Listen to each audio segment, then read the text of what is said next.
Hello, my name is Mike Cashman. Today I'm making two videos. First one is about does it matter if the government lies, cheats, deceives? The second one is what might our response be? So this is the first video. Does it matter if we have a government that lies and cheats and steals, deceives us? A good recent example is PPE, personal protective equipment, in case anyone has forgotten what that stands for. Now, it's not right that a government minister should say, my mate down the pub is the best person to supply PPE, when there are qualified, experienced, competent people who could actually do that. We run the risk of inadequate PPE being supplied, not being adequate protection for people, so that some people die as a result. We can see from reading the National Audit Office report that government ministers gave preferential treatment to their friends and cronies. A pandemic should not be a way for them to enrich themselves and their friends and to conceal the corrupt contracts, as the Good Law Project has showed. And then, as always, lies snowball, and there have been enormous efforts to cover up the corrupt contracts, using hundreds and thousands of pounds of your money and my money in legal fees, trying to deny problems which the government has later admitted. Boris Johnson said the contracts are all on the record, when actually 100 of them were missing. And so lies do matter, because it's important that there's some openness, some transparency, some declaration of what's going on, to allow some challenge to see whether unqualified people are being favoured, because we know from experience, recent experience, that that can happen. So here's another example. You shouldn't say that your friend's wife is the most competent person to take charge of public health, and in order to achieve that you sack somebody who's got 41 years of relevant experience. You could complain about the corruption in this instance, but the problem with doing that is that Dido Harding, the person appointed in that role, is actually the wife of the Tory anti-corruption minister. You really couldn't make this up. And of course this matters. Now look, Dido Harding is objectively doing a dreadful job as head of public health. She's spending an absolutely unbelievable amount of money and achieving poor results as a result of outsourcing and seemingly, one imagines, paying whatever it is that the outsourcers ask for. But maybe she's doing the best that she can. And the really problematic lie is with the person who said that she would be the best person to do that job. How many thousands of people have died needlessly because she didn't spot that schools going back in the autumn would mean that there would be an increased demand for testing? Certainly our second wave, when Baroness Harding had all the resources, all the money that she asked for and had time to prepare, was more deadly than the first. So what about a government that says we did all we could? Unfortunately for Boris Johnson, that's just not the case, and the record shows that. Thousands of people have died unnecessarily because he didn't take the pandemic seriously enough. We know from his Greenwich speech in February 2020, he talked of the UK being a superman that would not lock down while others did. The trouble with a government that says we did all we could, which means we don't know what we did wrong, we don't know the many things that we did wrong, although the scientists of Independence Age have been very clear about that. The trouble with a government that refuses to recognise what they did wrong is that will lead to thousands more unnecessary deaths in the future. So it does matter if we have a government for whom truth is an irrelevance. Truth does matter. A truthful government will save more lives.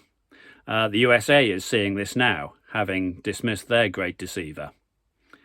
The truth, as is on the record in Johnson's speech at Greenwich in February 2020, is that he was focused very much on Brexit and trade, not on coronavirus. Maybe he even briefly believed his own lie about got Brexit done. Which brings us to the current and previous Brexit lies.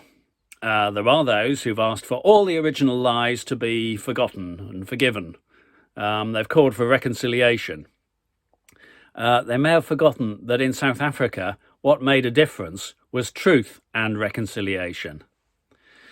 So obviously, there are some people who are concerned about the lies that have happened, are concerned about the impact of those lies.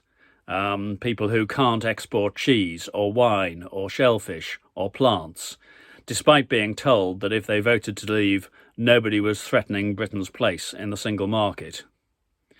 There are musicians whose careers have been wrecked because they can't now undertake the European tours that were essential to building their fan base, despite being told that if you vote to leave, you'll still be able to live and work and study in any country in the European Union. These people clearly feel that those past lies matter. Obviously, there should have been some consultation. The government did very little. There should have been an impact assessment. The government didn't do that. But the present lies matter too. This government created a unique internal customs border across the Irish Sea, and they're so ashamed about that they denied that it exists. And several times they've said that they won't be able to fulfil the terms of the deal that they themselves signed. And that cheapens the reputation of this country, lessens our standing internationally. The Tories' adverts were uniquely, independently found to be 88% deceitful in the run-up to the 2019 general election. And their response to their deceits, or to being found out with their deceits, was actually quite chilling. Take their response to the fake Twitter account, for example. If I was to sum up their response, it essentially would be the end justifies the means. In other words, what they're saying is that only the Tories are the people who should be governing the country, and they can do whatever they like in order to achieve that. That is arrogance. That is dangerous. And so we have a government who are following a path which nobody with any ethical principles, whether derived from common standards of human decency, whether derived from a faith, Christian, Muslim, Buddhist, or whatever, or whether, as I say, derived from general human ethical standards, nobody with such ethical standards can support this government. The government has sought to suppress disagreement in the courts by crippling judicial review, on the airwaves, the BBC, on the streets, limiting protest, and in Parliament. Before lockdown, I talked to quite a number of people on the street, quite a number of young people. And there's one thing that particularly worried me. People who said, oh, well, don't all politicians lie? And I said to them, you know, the first general election I wrote about was 1964. Oh, okay, I was at school at the time.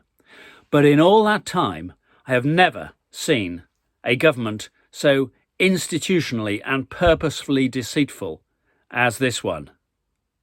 So lies really do matter. A government that promulgates, that sends out the message that it's okay to lie and cheat and steal money and deceive. It sends the message that it's okay to do that. It sends the message that that's what you have to do in order to get on. That rots the moral fibre of this country. That is really damaging. I do want to say something about the sources for what I've said, the sort of justification. Just get this book.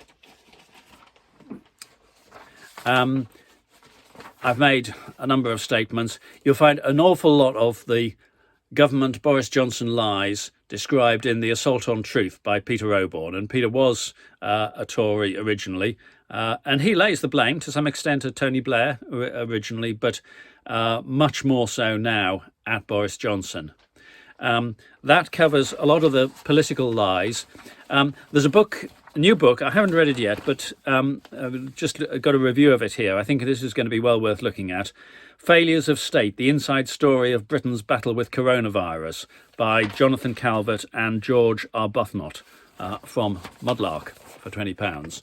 So that's a review of that book. Obviously, seen an awful lot in the papers over the year.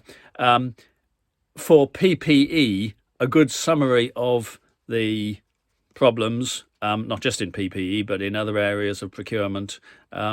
Very good summary is the website of the Good Law Project. Now, obviously, that's a moving picture.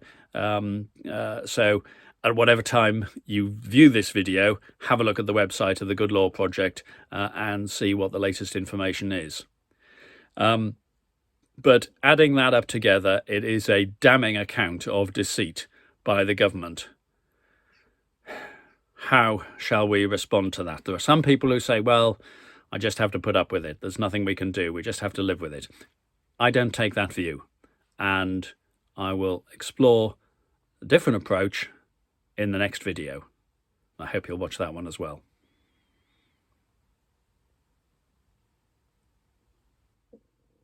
Thank you.